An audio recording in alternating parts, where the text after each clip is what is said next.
In the dark days of 1942, the Pacific was a graveyard for American pilots.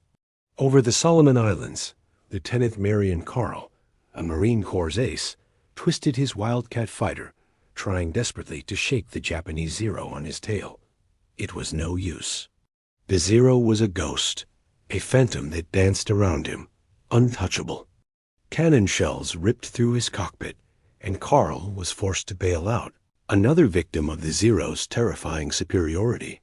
For the pilots of the Cactus Air Force on Guadalcanal, this was a daily nightmare.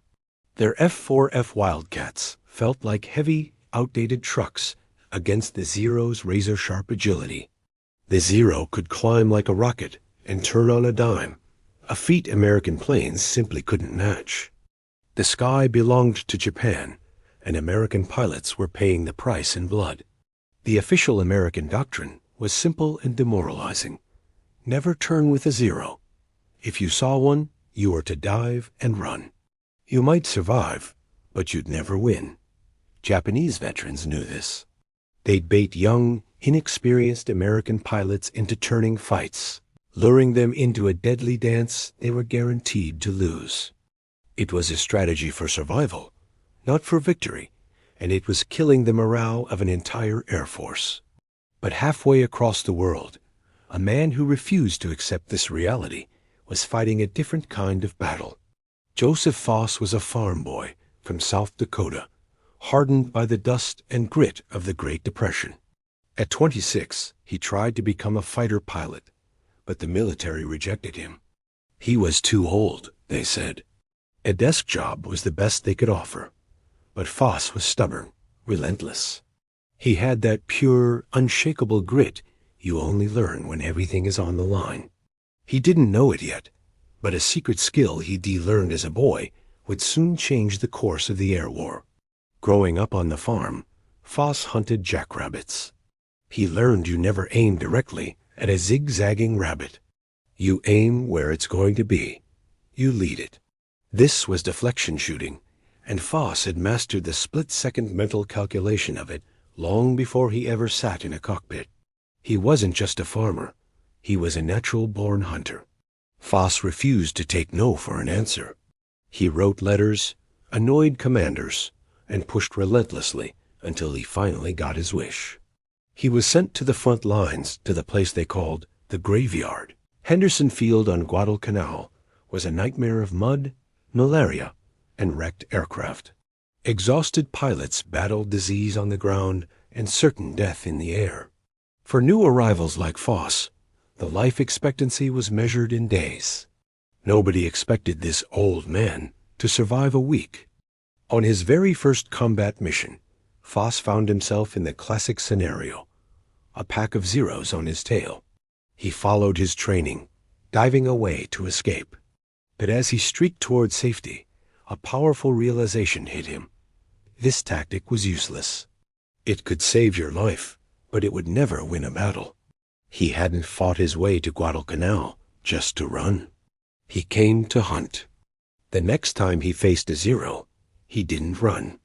He remembered the jackrabbits. As the enemy plane banked into a turn, Foss ignored it. He aimed his guns at a patch of empty blue sky, right where his farmer's instinct told him the Zero would be in the next second. He squeezed the trigger, and a stream of .50 caliber bullets tore through the air. The Zero turned directly into the storm of lead and metal, disintegrating in a flash of fire. He had done it. He didn't outturn the Zero. He outthought it. Foss didn't keep his secret to himself. He combined his deflection shooting with a defensive tactic called the thatch weave, where two friendly fighters would fly in a crisscross pattern, protecting each other's tails. By adding his aggressive, predictive hunting logic to this defensive formation, Foss turned his squadron into something entirely new, a coordinated killing machine. Suddenly, the lumbering Wildcat wasn't a victim anymore. It was a predator. Foss's flying circus was born, and then the kill count exploded. On October 18th, he shot down 2 enemy planes. 2 days later, another one. On October 25th, he scored 3 more. In just 10 days of combat, Joe Foss was an ace. In 44 days, he had 26 confirmed kills, tying the legendary record set by Eddie Rickenbacker in World War I. His name became a legend in the Pacific, and Japan noticed. They started going after him personally, sending their own veteran aces to hunt the hunter. The sky over Guadalcanal became his personal dueling ground. He was shot down twice, once surviving for hours in shark-infested waters before being rescued by islanders in a canoe. But he kept getting back in the cockpit. The climax came on January 15th, 1943. Foss was burning with a raging malaria fever, his body racked with chills. But a massive Japanese air raid was incoming. He hauled himself into his Wildcat for what he knew would be a colossal battle. The sky was filled with dozens of fighters, a chaotic swarm of friend and foe. Weakened and sick, Foss flew on pure instinct. He saw Zero, fired into the empty space ahead of it. Kill number 24. He spotted another, repeated the trick kill number 25. Then, through the chaos, he lined up one final shot. With perfect deflection, he downed his 26th enemy plane.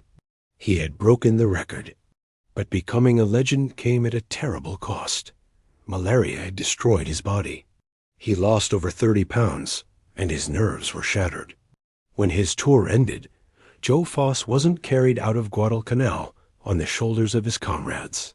He was carried out on a stretcher, a broken man who had given absolutely everything.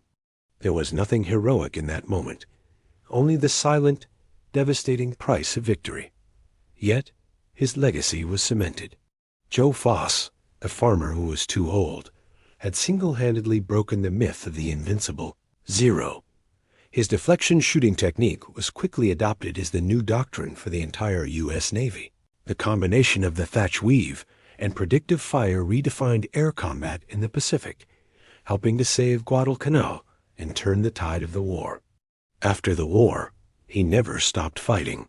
He became the governor of South Dakota, the first commissioner of the American Football League, and a beloved national icon.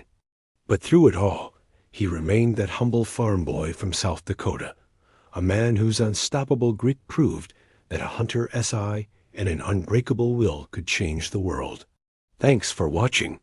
If you enjoyed this story of incredible courage, don't forget to like and subscribe for more.